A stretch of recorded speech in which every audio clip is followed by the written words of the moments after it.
Wookie noises! Hey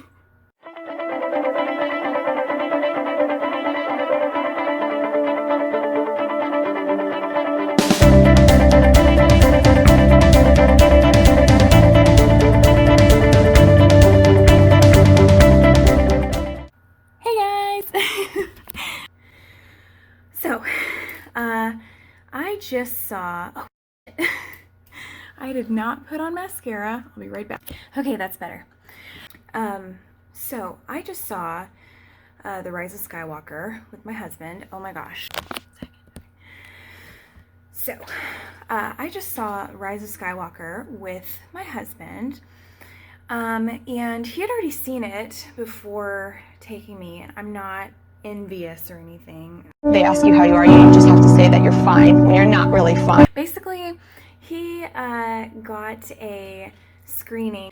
I actually attempted Ray's hairstyle. I don't know how that's gonna look, so I might edit that out. Anyway, what did I think of it? So this is gonna be my spoiler-free review. At least the first part of this review is gonna be spoiler-free, and then after that, I might go into some spoilers. So I actually enjoyed myself. I liked the movie, but I didn't love it, and here's why. I actually really loved The Last Jedi, okay? I really did. I really enjoyed it. That's actually my favorite Star Wars movie, and I've mentioned that on one of our podcast episodes before. I think it was just episode 3 that I mentioned that. That's actually my favorite Star Wars movie. I loved it. Somebody on Twitter actually put it in words really, really well, very concisely, that it felt like science fantasy. And I prefer fantasy, so that makes sense to me. You know, that puts into words why I would prefer that one to, you know, maybe another one that is less controversial. Anyway, you know, that makes sense as to why I would prefer that, you know, The Last Jedi. So yeah, I actually really, I had an okay time. I mean, I had a good time watching it. You know, I always enjoy watching movies with my husband, though. Like, that's kind of a given. You know, we always have fun together. We do talk sometimes in the movie theater, and I know that's scandalous, but we enjoy like chatting a little bit, just, you know, very respectfully chatting a little bit with each other about like what's going on. You know, so my spoiler-free review is, if you really enjoyed what Rian Johnson did with the series, with his movie, you might be disappointed in this one, because it felt like at least half an hour of this movie was just, and I'm gonna go ahead and say, like, a lot of this movie felt like it was just J.J. Abrams undoing what Rian Johnson did, which, whether you like what Rian Johnson did or you just absolutely hate it, you have to admit that that's pretty petty. That's like a real waste of time that you could just dedicate to going off of that. And, you know, yeah, if you feel like there was just irreparable damage done to Star Wars, then sure, I guess it's worth it, you know, for you, if you feel that way. But I did not feel that way, and even if there was damage done, usually creatively, I would say most damage done to things is not irreparable if you're creative enough. If you're creative enough, you can find a way to take what somebody gave you and run with it in a direction you really like, you know, in a positive direction that adds to the story and doesn't necessarily have to take away from what happened previously in the story, from whatever was handed to you, right?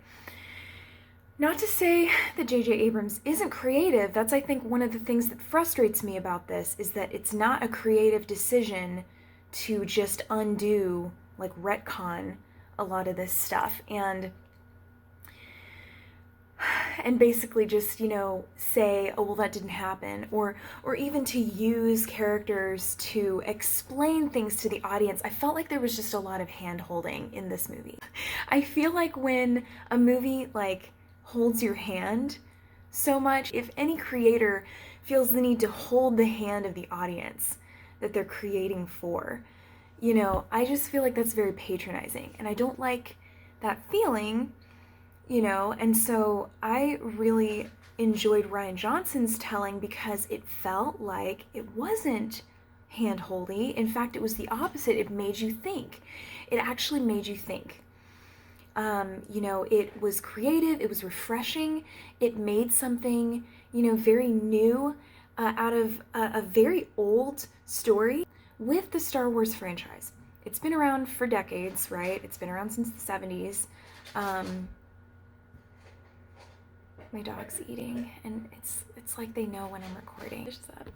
He's done, yay! Okay, getting back into the review, I guess I'd give it like a 6.5 out of 10. You know, I feel a little bit like I was cheated out of a better movie. I feel personally, because I really enjoyed all of the very intelligent things that Rian Johnson did. In fact, I agree with someone else who said that he effectively ended it without ending it. You know, he kind of ended the trilogy earlier. And that's fair to say because I feel like so many arcs were tied off really nicely. And I already know that if you hated The Last Jedi, you're probably not even watching this review anymore. And that's okay. You probably already disliked it. You probably hit that dislike button as soon as I said that I liked The Last Jedi, because that's just how much you hate it. And that's fine. You can do that.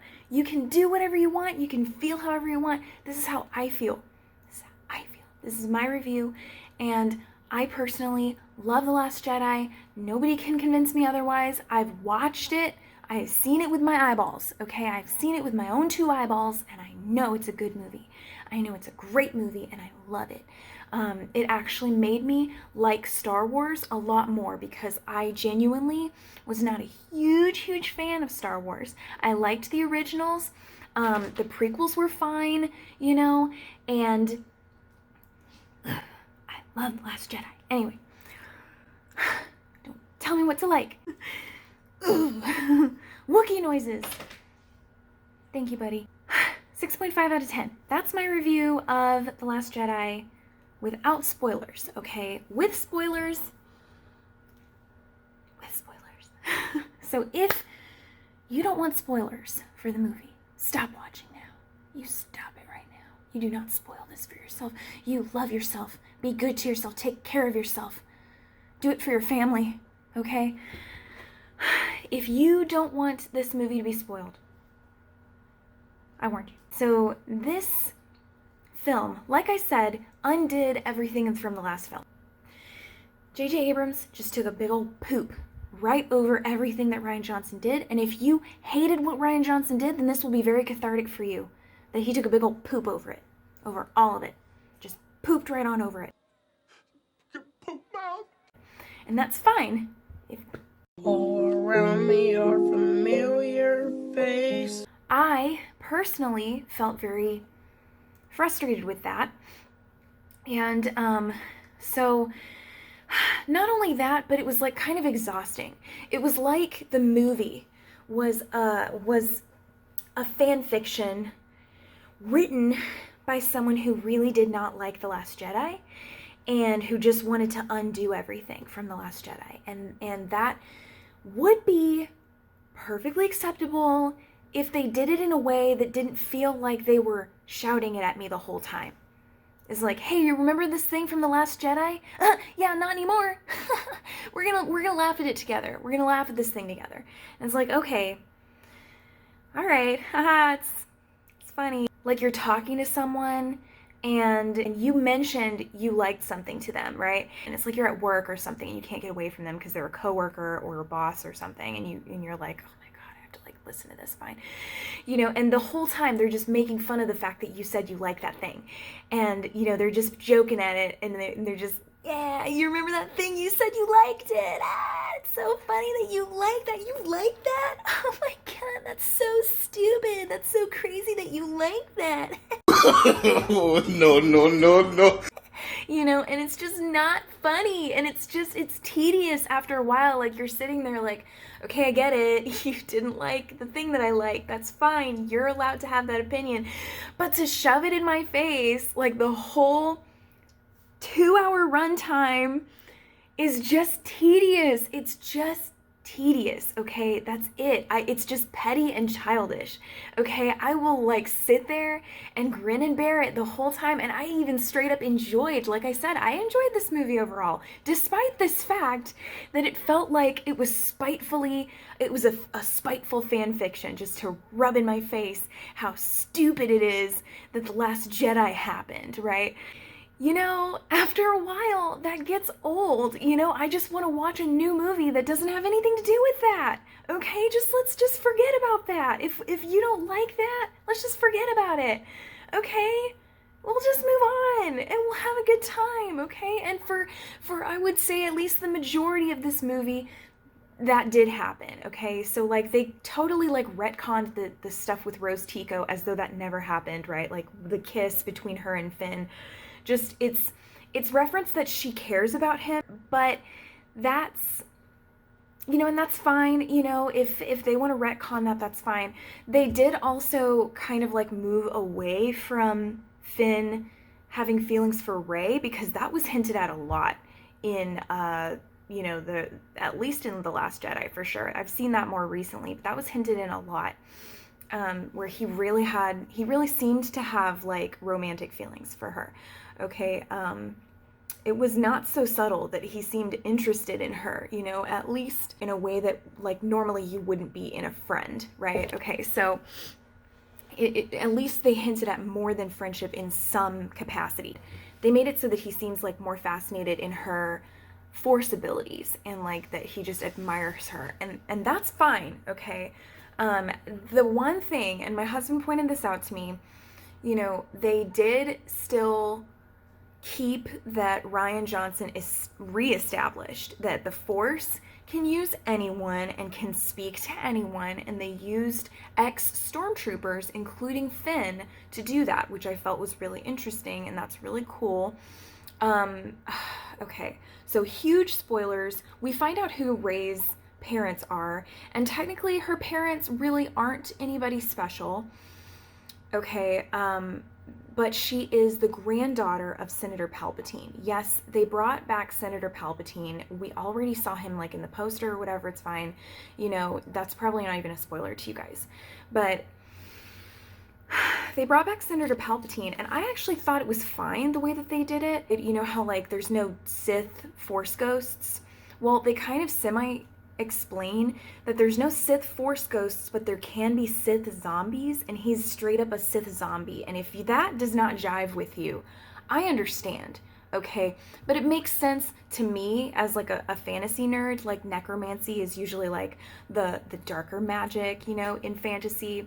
And so it makes sense from like a science fantasy point of view. That's totally cool with me because, you know, the Force ghost is like a very positive, you know, manifestation of the dead Jedi, right? And so like for the Sith to have this gross corpse version, you know, that's kind of cool. I kind of like that actually, just from a fantasy aspect. Like that's cool. I like that merging of fantasy and sci-fi. I used to prefer it to Star Trek. But now I actually prefer Star Trek, even though Star Trek doesn't have any fantasy elements really. It has some aspects of fantasy, at least in like the cultures they set up and everything, but it's more purely science fiction. Whereas Star Wars was always to me like more science fantasy. I prefer the world, the galaxy of Star Wars, and like the way the Force works and everything, and how it's connected to everyone, and the midichlorians, which I know is controversial, but I like that because it's a scientific way of explaining almost what could be the equivalent of magic. And that's kind of cool to me, to use science to explain that, and that's a good merging of science fantasy. But I don't necessarily feel a whole lot for the characters. Except for Yoda for some reason. I just love that guy. He's just, you know, I don't know why I feel like a connection to him. I really liked... okay, speaking of the characters, let's go ahead and delve into that. So I enjoyed the humor for sure. I always enjoy the humor, but it did feel a little bit out of place in the Star Wars, in a Star Wars movie. it felt a little bit out of place, partly because Star Wars humor usually is more like a little bit silly, a little quirky and silly, if you think about it, you know? And so for them to make quips and stuff does definitely happen. But the way that they did it felt very Joss Whedon-y instead of like, you know, Star Wars-y. Instead of just the whole of Star Wars, it felt very much more like an Avengers quip, which I know some of you probably already groaned from me just saying that. Some people really do not like his humor. I actually like it. It's very much like a dry wit, but this, I enjoyed the humor, but again, it just felt a little bit disjointed with the tone of everything. It still flowed fine, but it just kind of took you out of that Star Wars feeling. Star Wars takes itself very seriously. It's a space opera, you know, and a space western. And while there are jokes, you know, and satire and stuff in opera and westerns, you know, the majority of it, you know, to remain faithful to the tone of that air of Star Wars. You know, I just feel like maybe the humor was a little out of place. So that's just me. I don't know if anyone else felt that way. I definitely always enjoy humor though, and so I liked the jokes and the humor in it, but that definitely felt like, okay, like for a minute I was like reminded that I'm not watching a typical Star Wars movie, you know. There was also a lot of stuff that was just very contrived to me with Kylo Ren.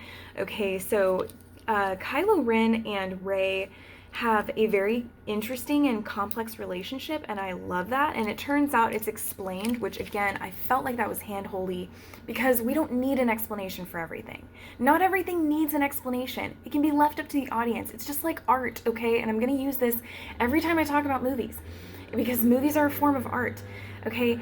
Art does not need to be explained to you, okay?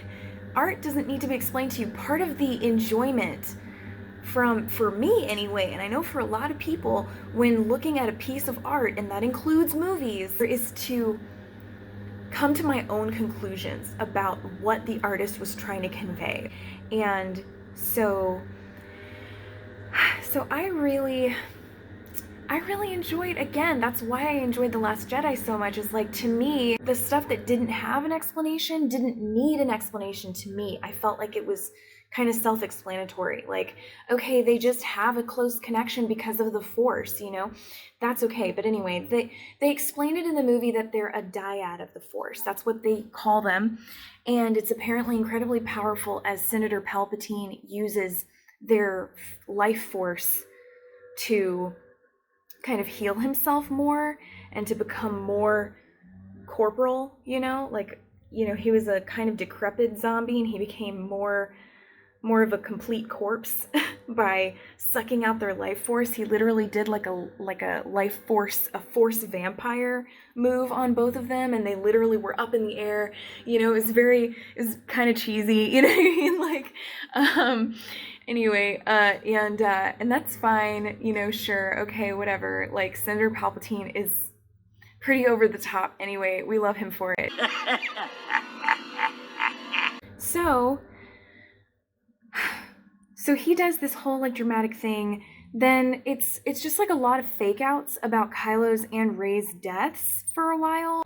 It was literally comedic at a point when it was probably not supposed to be. Excuse me. They're in Exegol, and that's where like the Sith throne is, right? And so Rey, being Senator Palpatine's granddaughter, is supposed to take the throne, and so she's supposed to kill him, and it's like part of this ritual so that he'll be absorbed into her, and all of the Sith from generations, you know, will be absorbed into her, supposedly. Okay, right? But then that ends up being a fake out, because in reality, he wants to rule, and he actually just wants to destroy both of them, and it's really weird. So Kylo saves her from this ritual, which apparently, I guess, was not supposed to happen.